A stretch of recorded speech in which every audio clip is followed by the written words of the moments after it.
আমরা আজকে নবী নাই, নবীর ওয়ারিস হলো উলামায়ে কেরাম। আমরা রুহের ডাক্তার। কোন আমল করবেন, কি বিশ্বাস করবেন, নিরপেক্ষ ধর্ম নিরপেক্ষ মতবাদ এটা বিশ্বাস করলে জান্নাতে যাওয়া যাবে না, জাহান্নামে যাওয়া লাগবে। এই শিক্ষাটা আপনি আলেম ওলামায়ে কাছদের থেকে নিতে হবে। এই শিক্ষা যদি তুমি তোমার নেতার কাছ থেকে নিয়ে নাও, কিয়ামতের ময়দানে কাঠগড়ায় যখন আল্লাহ পাকের কাছে তুমি দাঁড়িয়ে যাবে, ইন্নাল্লাযীনা ক্বালু রাব্বুনাল্লাহু সুম্মা ইসতাকামু তাতানাজ্জালু আলাইহিমুল মালাইকা। আল্লাহ পাক ডেকে বলতেছেন, আল্লাহ রাব্বুল আলামিন ডেকে বলতেছেন, ইন্নাল্লাযীনা ক্বালু রাব্বুনাল্লাহু সুম্মা ইসতাকামু তাতানাজ্জালু আলাইহিমুল মালাইকাতু আল্লা তাখাফু ওয়া লা তাহজানু। নিশ্চয় যারা বলতেছেন আমাদের রব হচ্ছে আল্লাহ, জোরে বলেন আমাদের রব কে? আল্লাহ রাব্বুল আলামিন আমাদের রব। এর উপরে অবিচল থাকে। আল্লাহ রাব্বুল আলামিন তাদের জন্য ফেরেশতা প্রেরণ করবেন। আল্লাহ বলতেছেন তোমরা ভয় করো না, চিন্তিত হয়েও না। যারা আল্লাহকে রব বলে মানবে তাদের জন্য সুসংবাদ ফেরেশতার মাধ্যমে জান্নাতুল ফেরদাউস। জোরে বলেন সুবহানাল্লাহ, আরো জোরে বলেন সুবহানাল্লাহ। কিন্তু যারা দুনিয়ার কোনো বাতিল ফিতনায় পড়ে তাদের কথা অনুযায়ী জীবন গঠন করবে,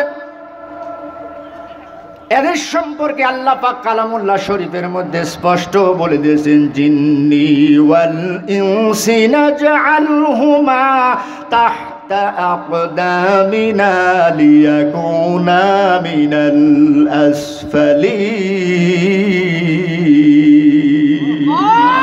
জোরে বলেন কোথাকার। আল্লাহ রাব্বুল আলামিন বলেন অস্বীকারীরা কিয়ামতের ময়দানে আল্লাহর কাছে আবেদন করবে, আল্লাহ জিন এবং ইনসানের মধ্য থেকে যারা আমাদেরকে পথ ভ্রষ্ট করেছে, আমরা তো জান্নাতের পথ খুঁজেছি কিন্তু তারা আমাদেরকে জাহান্নামের পথে নিয়ে গিয়েছে, তাদেরকে আমাদের কাছে এনে দাও। আমরা পায়ের নিচে পিষ্ট করে তাদেরকে পদদলিত করব, লাঞ্ছিত করব। আল্লাহ পাকের কাছে এই আবেদন তারা করবে। জোরে বলেন না কেন, ঠিক কিনা? আমার ভাইরা, পৃথিবীর জগতে কাফের মুশরিকরা যখন দেখেছে মুসলমানদের সংখ্যা দিন দিন বেড়ে চলেছে, পৃথিবীতে 2070 সালে মুসলমানরা সবচাইতে সংখ্যাগরিষ্ঠ হবে, গরিষ্ঠতা অর্জন করবে, এই জন্য আমরা যদি মুসলমানদের বিপক্ষে কথা বলি আমাদের কথা মুসলমানরা বিশ্বাস করবে না। এই জন্য ভাড়া করা কিছু মুসলমানের মধ্য থেকে এক প্রকারের মুনাফিকদেরকে তারা বাছাই করেছে, যারা ক্ষমতালোভী, অর্থলোভী। চিল্লায় বলেন না কেন, ঠিক না বেটি? এই সংখ্যা আজকে নতুন না, রাসূল আকরাম সাল্লাল্লাহু আলাইহি ওয়াসাল্লামের সময় ছিল কি ছিল না? জোরে কর। খেয়াল করেন, আল্লাহর নবীর ফুফু আতিকা, নাম কি? নবীর ফুফু আতিকা একদিন রাতের বেলা স্বপ্নে দেখতেছেন বিশাল বড় একজন মানুষ এসে কুবাইস নামক পাহাড়ের উপরে দণ্ডায়মান হয়ে পাহাড়ের উপর থেকে বলতেছে, ও জাতি তোমরা শুনে নাও, আগামী 3 দিনের মধ্যে তোমরা ধ্বংসস্তূপে পরিণত হয়ে যাবে। নবীর ফুফু বলতেছেন, সেই ব্যক্তি সেখান থেকে কাবা ঘরের মধ্যে চলে গেলেন, সেখানে গিয়ে ডেকে বলতেছে, মক্কাবাসীরা 3 দিনের মধ্যে তোমরা ধ্বংস হয়ে যাবে। আবার কুবাইস নামক পাহাড়ের উপরে উঠার পরে এমন একটা বড় পাথর কুবাইস পাহাড় থেকে গড়িয়ে দিয়েছে। পাথরটা গড়তে গড়তে গড়তে যখন নিচে পড়ে গেল, পাথরটা টুকরা টুকরা হয়ে মক্কার এমন কোনো বাড়ি থাকলো না যে বাড়িতে পাথরের টুকরা এক একটা যায় না। যেই বাড়িতে এই পাথরের টুকরা গিয়েছে ওই বাড়িতে মানুষ পদদলিত হয়ে গেছে। স্বপ্ন দেখার পরে পরের দিন ভাই আব্বাস রাদিয়াল্লাহু তাআলা আনহুর কাছে বললেন, ভাই আমি গত রাত্রিতে স্বপ্নে দেখলাম এই স্বপ্ন। ডেকে বলতেছে, তুমি কারো কাছে স্বপ্নের কথা বলো না। হযরত আব্বাস রাদিয়াল্লাহু তাআলা আনহু কিন্তু পরে গিয়ে তার বন্ধুর কাছে বললেন, বন্ধু এই ঘটনা, এই স্বপ্ন দেখেছে আমার বোন। সে গিয়ে আবু জাহেলকে বলেছে। আবু জাহেলের নাম শুনেছেন আপনারা? আবু জাহেলের নাম শুনেছেন? ভালো ছিল না খারাপ? আবু জাহেল আপনাদের এলাকায় কোনো লোকের নাম রাখেন? আপনাদের এলাকায় কোনো লোকের নাম আবু জাহেল রাখেন? কেন রাখেন না? ইসলামের চূড়ান্ত দুশ্মন হলো এই আবু জাহেল। বিশ্বাস করো মুসলমান, এমন সময় আসতেছে সামনে, আমাদের পরবর্তী প্রজন্ম কেউ হাসিনা নাম আর রাখবে না। চিল্লায় বলো না কেন, ঠিক কিনা?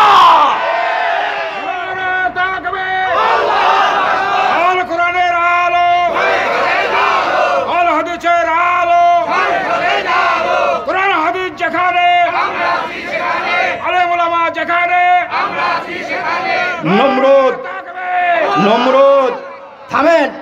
নমরুদ, ফেরাউন, এই নামগুলোকে মুসলমান ঘৃণা করে। চিল্লা বলেন ঠিক না বেটি?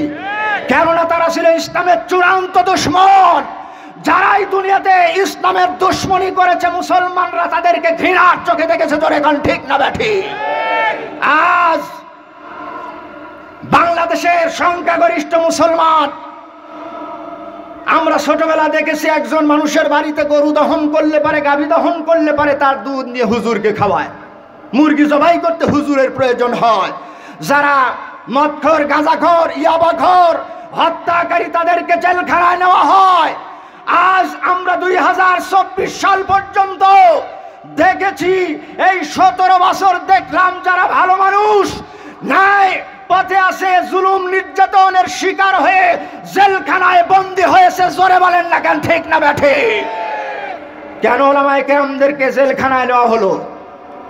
শাইখুল হাদিস আল্লামা আজিজুল হক রাহমাতুল্লাহ আলাইহি তিনি সর্বপ্রথম বুখারী শরীফের অনুবাদ করেছেন, অথচ তাকে অভিযোগ দিয়েছিল হত্যার অভিযোগ।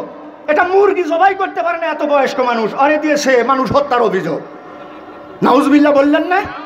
নাউজুবিল্লাহ বললেন না? আল্লামা দেলওয়ার হোসেন সাইদি এর প্রথম মামলা ধর্মীয় অনুভূতিতে আঘাত দিয়েছে দেলওয়ার সাইদি।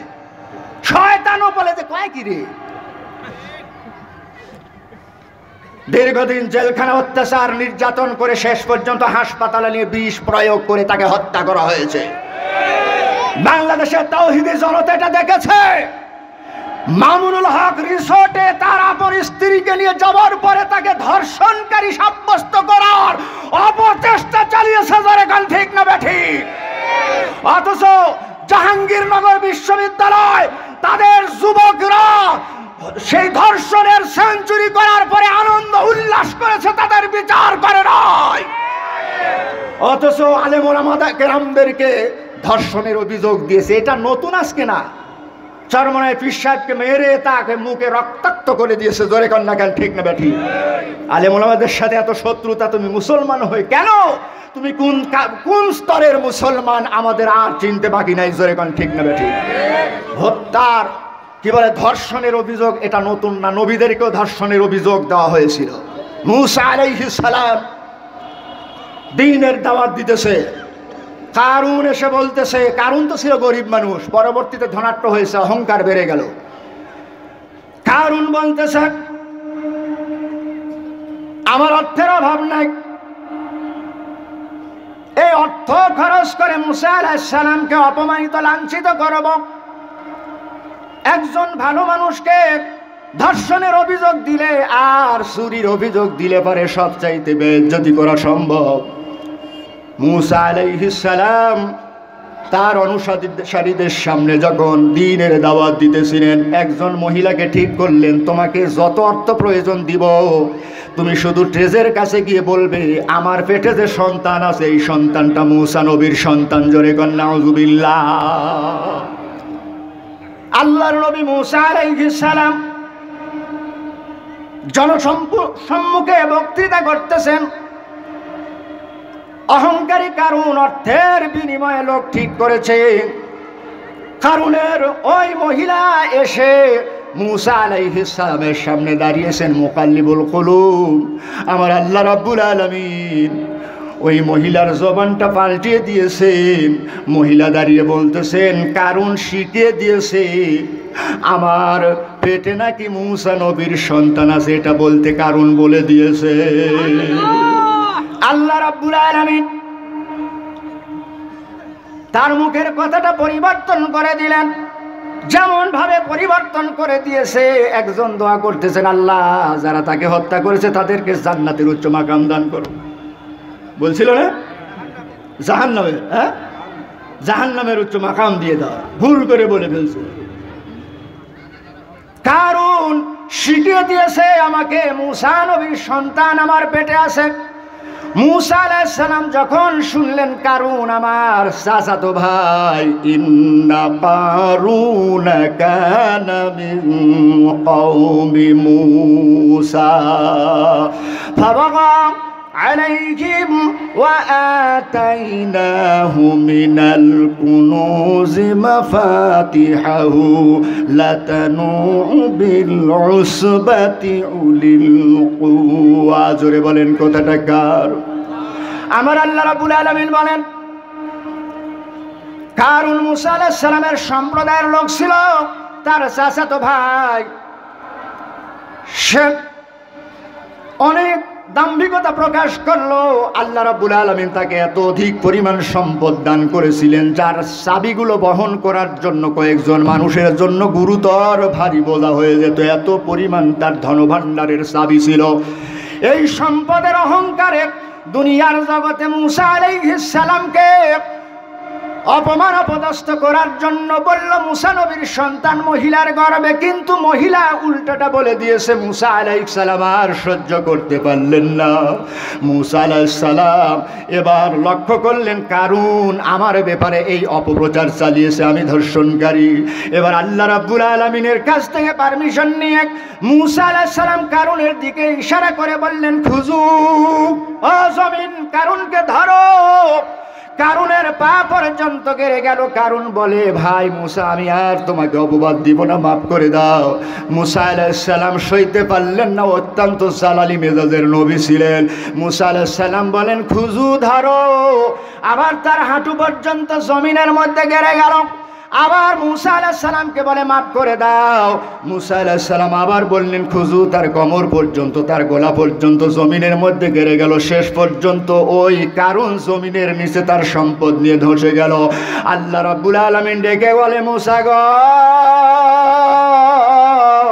তুমি কি খেয়াল করো নাই কারুন বারবার তোমার কাছে সাহায্য চেয়েছে, বারবার তোমার কাছে বাঁচতে চেয়েছে, কিন্তু তুমি তাকে ক্ষমা করো নাই। যতবার তোমার কাছে বলেছে মাফ করে দাও, আমাকে বাঁচাও, ওই কারুন যদি একটা বার বলতো আল্লাহ আল্লাহ আল্লাহ আমি অপরাধ করেছি, আমাকে তুমি মাফ করে দাও, আল্লাহ আমি অপরাধ করেছি, আমাকে তুমি মাফ করে দাও।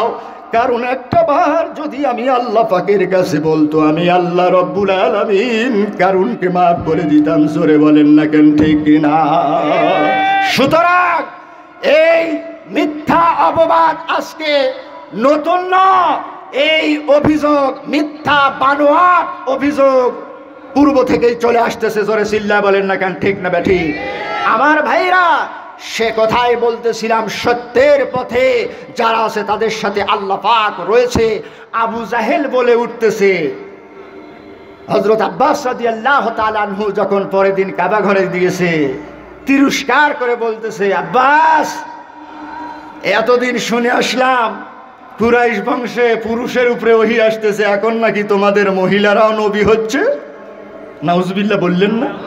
নাউজুবিল্লাহ বললেন না? আবু জাহেল উঁচু নিচু অনেক কথা আব্বাস রাদিয়াল্লাহু তাআলা আনহুকে বলেছেন। রাসূল আকরাম সাল্লাল্লাহু আলাইহি ওয়াসাল্লাম উপলব্ধি করতে পেরেছেন এই কাফের মুশরিকরা ষড়যন্ত্র করতেছে মুসলমানদেরকে পদদলিত করার জন্য। জোরে বলেন না কেন, ঠিক না বেঠি? ইসলামের আলো উজ্জ্বল মুক্তির আহ্বানকে এক ফুৎকার দিয়ে নিভিয়ে ফেলার জন্য হীন চক্রান্তে মেতে উঠেছিল মক্কার খোদাত্মহী শক্তি কাফের বেঈমান মুশরিকরা। যতবার তারা চেষ্টার